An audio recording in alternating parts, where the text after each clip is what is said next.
We are taught that empires fall with a scream, that when an empire is on its last legs, the sky turns red, the ground shakes, and the air fills with the sound of breaking iron. We imagine the city in flames, the ground trembling under the weight of armies clashing at the gates, and the people rushing to fight for their lives. We expect the fall of Rome to come with a battle cry loud and violent, dramatic and filled with epic proportions. But the truth of how Rome fell is much more terrifying, for it is a truth we often overlook. Rome did not fall with a roar. It fell with a whisper. It did not die in a moment of great violence. It died in the most terrifying way, by simply ceasing to care. On the night the gates of Rome were left open, the city did not fall because of a powerful enemy. It fell because of indifference. It fell because the people who had once ruled the world could no longer muster the will to fight for it. Rome, the most powerful empire in human history, did not collapse because it was overthrown by an invading army. It collapsed because the people inside the empire no longer believed in it. History teaches us to look for dramatic moments, the loud crash of iron against iron, the clash of empires, the mighty roar of an army at war. These are the moments we imagine when we think of a civilization falling. But history rarely ends the way Hollywood depicts it. The true collapse of Rome was not a violent explosion, but a slow, quiet, and insidious process. A process that had been happening for decades, if not centuries. The end of Rome didn't come with an explosion, but with a moment of silence. The city of Rome, for all its grandeur, had been hollowed out from the inside. The soul of the empire had eroded away, leaving behind only the skeleton of what it once was. For centuries, the name Rome was a shield. It was a promise of order in a chaotic world. When a Roman citizen walked the streets of Londinium or the sands of Egypt, they didn't just carry a passport. They carried the weight of an eternal idea. The idea of Rome was a living, breathing force. To be Roman was to be part of something greater than oneself. It was to belong to a civilization that stretched across the known world. It was to be a part of the mos maiorum, the ancient traditions, the way of the ancestors, a rigorous code of duty, discipline, and shared destiny. Rome was a promise that had been passed down through generations. That order would always triumph over chaos, and that the laws of the empire were unbreakable. But empires are not built of stone and marble. They are built of belief. And by the time the end finally arrived, that belief had been hollowed out from the inside, leaving nothing but a brittle shell that only needed a gentle breeze to shatter. The Romans, once fierce defenders of their empire, had become complacent. The soldiers who once marched with pride were now tired and disillusioned. The leaders who had once been visionaries were now consumed by personal ambition and petty squabbles. The idea of Rome had been reduced to a collection of buildings, monuments, and outdated traditions. It was no longer a living, breathing empire.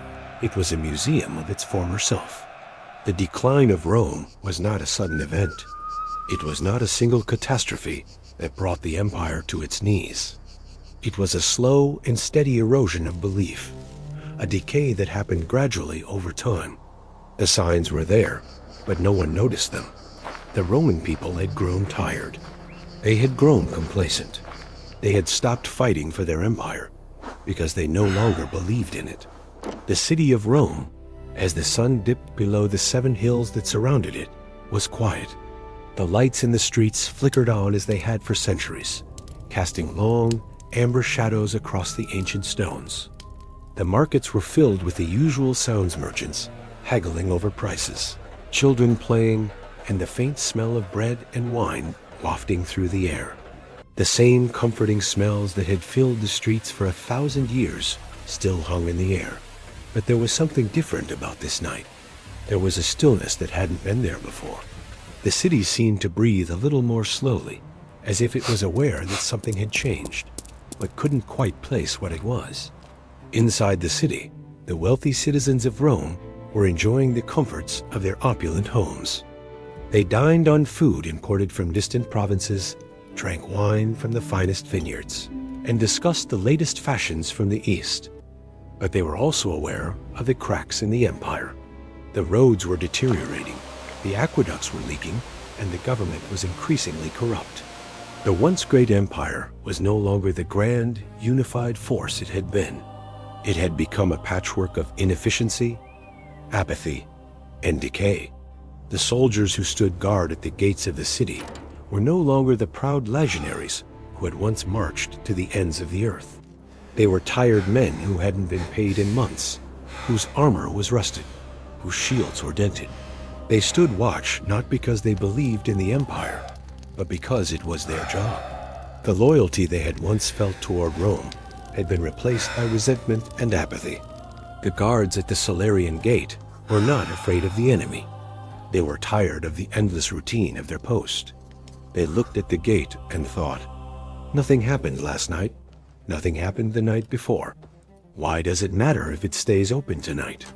And so the gates were left ajar, not because of a grand conspiracy, not because of treachery, but because the very idea of Rome had lost its meaning.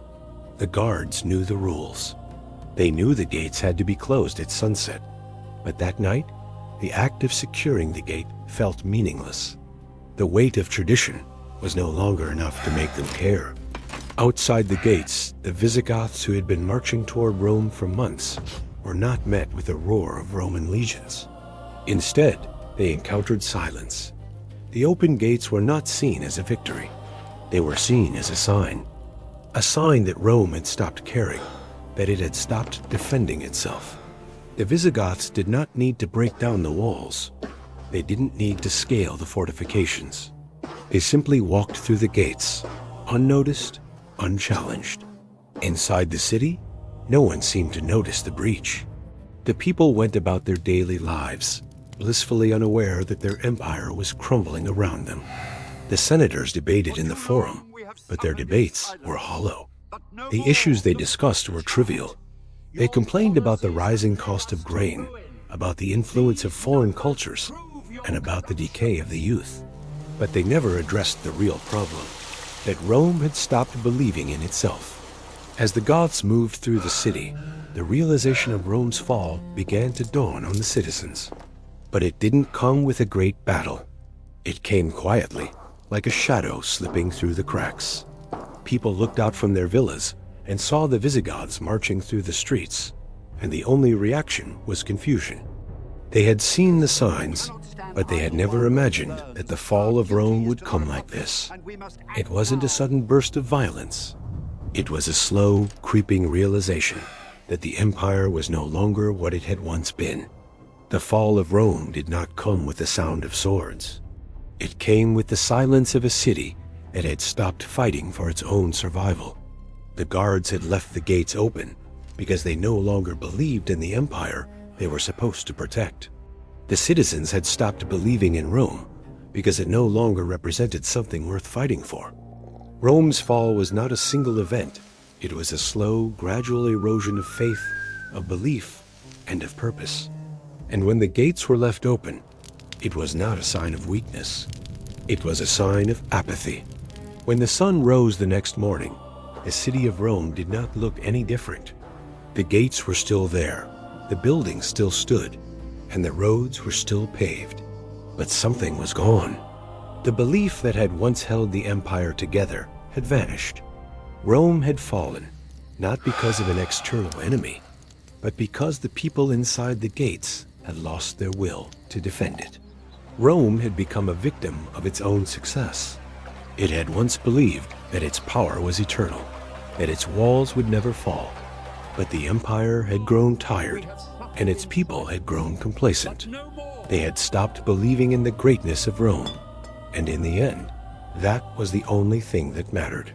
The fall of Rome was not a dramatic event. It was a quiet, unnoticed collapse, a collapse that happened when the people inside the empire stopped believing in it. The gates were left open because the people had forgotten why they needed to close them. Rome didn't fall because it was defeated. It fell because it simply stopped caring. The fall of Rome is a warning to us all. We often look for the enemy at the gates, But the true threat comes from within.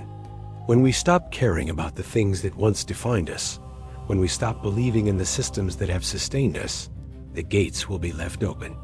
And when that happens, the empire will fall, not with a roar, but with a whisper.